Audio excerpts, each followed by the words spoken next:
Hola, muy buenos días, mi nombre es María Fernanda Acevedo y hoy les voy a hacer un análisis del primer capítulo de la carta encíclica Fratelli Tutti del Santo Padre Francisco, que trata sobre la fraternidad y la amistad social. El primer capítulo se titula Las sombras de un mundo cerrado. Este capítulo trata sobre las sombras, sobre la visión negativa y sobre la enfermedad que tiene hoy nuestro mundo, donde el Papa Francisco trata de superarlas por medio del amor y la fraternidad universal. Básicamente resume aquí su pensamiento en torno a una palabra: cerrado, porque después su propuesta positiva es un mundo abierto. Porque como dice el Papa Francisco en la introducción, aquí resumen su pensamiento de su pontificado después de 8 años. Un pensamiento que desde el inicio ha tenido un plan y que se ha podido encontrar en diferentes mensajes, discursos y en diferentes encuentros y actividades que ha ido desarrollando. El primer capítulo expone 7 puntos de esas sombras y problemas que él quiere afrontar. El primer punto de esto se titula Sueños que se rompen en pedazos, porque hace unas décadas atrás pareciera que se quería buscar un camino de paz y encuentro con la Declaración Universal de los Derechos Humanos, con proyectos entre pueblos como la ONU o la Unión Europea que buscaban superar los enfrentamientos de las guerras mundiales. Ahora, los discursos de ideologías o de políticas solamente buscan la división del pueblo. Utilizan la identidad de los pueblos y las entidades religiosas para poder así enfrentar el conflicto.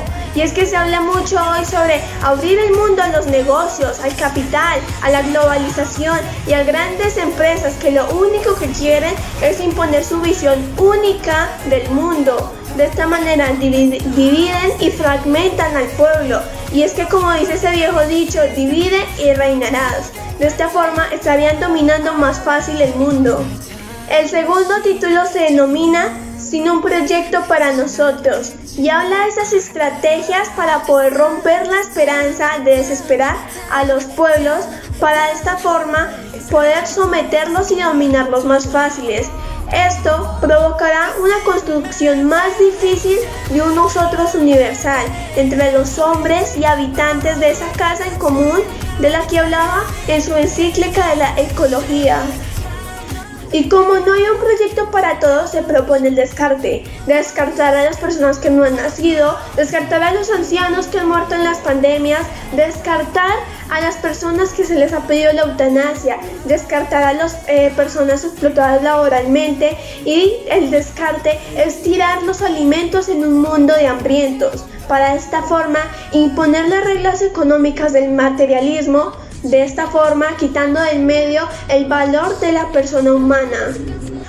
Por eso es que nos habla de que los derechos ya no son lo suficientemente universales para todos, ya que una mujer no tiene los mismos derechos que un hombre, o las personas inmigrantes tampoco tienen los mismos derechos, y no son los mismos derechos para las personas pobres, además de que no se les reconoce los derechos a las personas que son diferentes cuando se les insultan, o cuando se les calumnia por las redes sociales, o cuando se les niega la posibilidad del diálogo con él.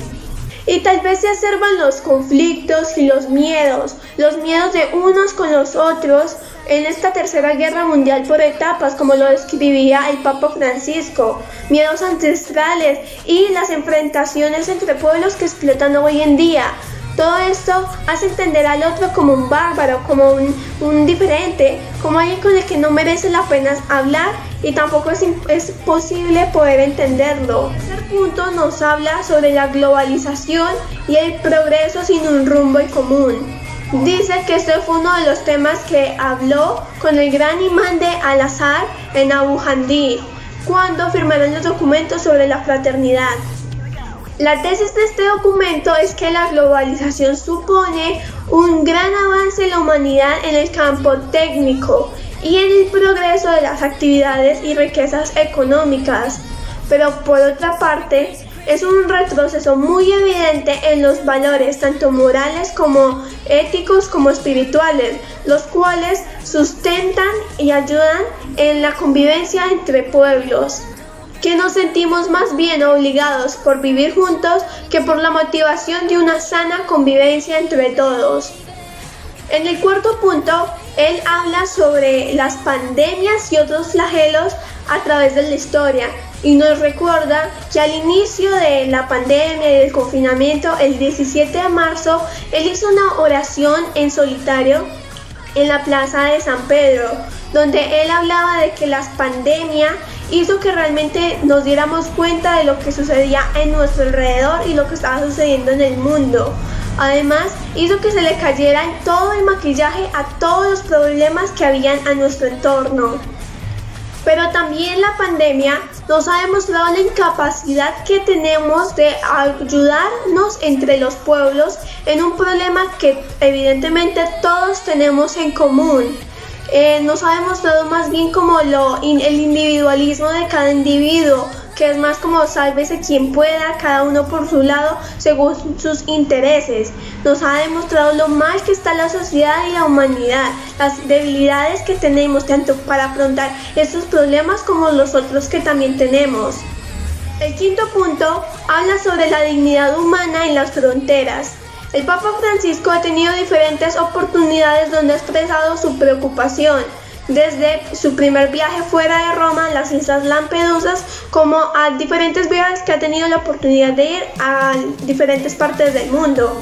En estos viajes se ha encontrado con personas refugiadas y emigrantes, personas que han escapado del conflicto, cumpliendo con su derecho de mejorar sus calidades de vida, buscando mejores oportunidades tanto para ellas como para sus familias en diferentes lugares. Personas que son seducidas por la cultura del occidente que llega por los medios de comunicación de sus países y que a la vez son rechazados en las fronteras, negándose a todos sus derechos. Y además, con lugares como la vieja Europa, patria de los derechos humanos, donde triunfan los mensajes xenófobos, mensajes que son alentados por el neoliberalismo y por los nuevos populismos que rechazan totalmente a los extranjeros. Y se pierde la posibilidad de poder enriquecer a la propia sociedad con personas bien preparadas que vienen de otros países. Además, estos países de orígenes pierden a sus hijos que pueden trabajar por el desarrollo de su propio país. El sexto punto nos habla sobre la ilusión de la comunicación, donde todos podemos ser comunicadores en las redes sociales, pero a la vez nos exponemos a los escaparates y por otro lado empezamos a ser influenciados, vigilados y manipulados por los grandes poderes, donde todos estos mensajes de odio y destrucción terminan haciéndose comunes por los comentarios en las redes sociales. Estos pasan a ser usados por los medios de comunicación y a su vez pasan a ser usados por sus titulares y listas de editoriales, para al final y al cabo ser usados en los discursos de distintos partidos, de distintas ideologías. Todo esto con el fin de destruir y así no poder que haya una comunicación, un diálogo con el fin de poder buscar soluciones a diferentes problemas. Se trata de un exceso de información sin sabiduría, y cuando el Papa se refiere a sabiduría, se refiere a palpar lo que realmente está pasando en nuestro alrededor. No solamente llenarnos de datos y de información que va y que viene y que no son realmente relevantes, sino datos que realmente sean importantes, donde podamos palpar la dignidad de la otra persona, donde podamos escuchar sus experiencias, sus opiniones, sus puntos de vista, para así entre todos sacar una misma conclusión y una misma verdad. El séptimo punto habla sobre el sometimiento y el autodesprecio de las poblaciones más pobres. Estas, al ser seducidas por la cultura global que les da el consumo, empiezan a despreciar sus propias tradiciones. Que humillados y explotados dejan de creer en ellas, son fácilmente manipulables para que se les imponga la cultura de la globalización. El último punto se titula Esperanza y es una introducción a todo lo que va a tratar esta encíclica, una propuesta de fraternidad y amor humano, donde hacen una primera constatación haciendo referencia a lo que está sucediendo actualmente en la pandemia, donde todos, absolutamente todos, empezamos a tener una capacidad de entrega por ayudar a los demás. Tanto las personas que están trabajando en el comercio, como las personas que están trabajando en el área sanitario, las personas que están trabajando en los campos como agricultores, personas transportistas y demás personas. Todas estas personas han estado trabajando tranquilos, todo esto para poder ayudar a sus semejantes. Toda esta experiencia ha ayudado también a constatar muy evidentemente que en el corazón del hombre existe la capacidad de amar y fraternizar.